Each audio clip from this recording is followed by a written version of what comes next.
బాబు గారికి మనస్ఫూర్తిగా ధన్యవాదాలు తెలియజేసుకుంటున్నానండి. ఎందుకంటే సార్ చాలా బిజీ షెడ్యూల్. అసలు సార్కి ఇది ఎలక్షన్ టైం, అసలు సార్కి టైం లేదు. కానీ పిల్లలకి ఉద్యోగాలు కల్పిస్తా అని చెప్పి ఒకే ఒక ఉద్దేశంతో ఆయన ఈ బిజీ షెడ్యూల్లో జాబ్ మేళాకి అటెండ్ అయినందుకు thank you so much sir. మా యొక్క స్కిల్ డెవలప్మెంట్ ప్రోగ్రామ్స్ ఏవి జరిగినా సార్ ముందుండి దగ్గర నడిపించడం జరుగుతుంది. అదేవిధంగా ఈ జాబ్ మేళ చేయడం జరుగుతుంది చెప్పగానే ఈ యొక్క కాలేజ్ వెన్యూ ఇచ్చిన ప్రిన్సిపల్ గారికి మనస్ఫూర్తిగా ధన్యవాదాలు తెలియజేసుకుంటున్నానండి.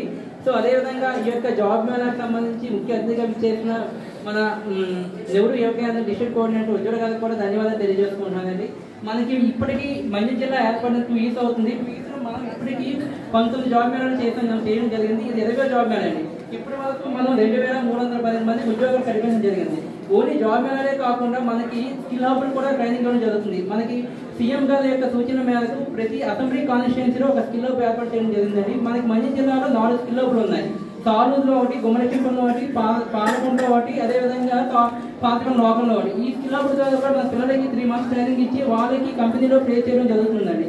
సో అదే కాకుండా మన డిగ్రీ కాలేజీలో ఎంప్లాయబిలిటీ స్కిల్ సెంటర్స్ ద్వారా కూడా పిల్లలకి ట్రైనింగ్ ఇవ్వడం జరుగుతుందండి.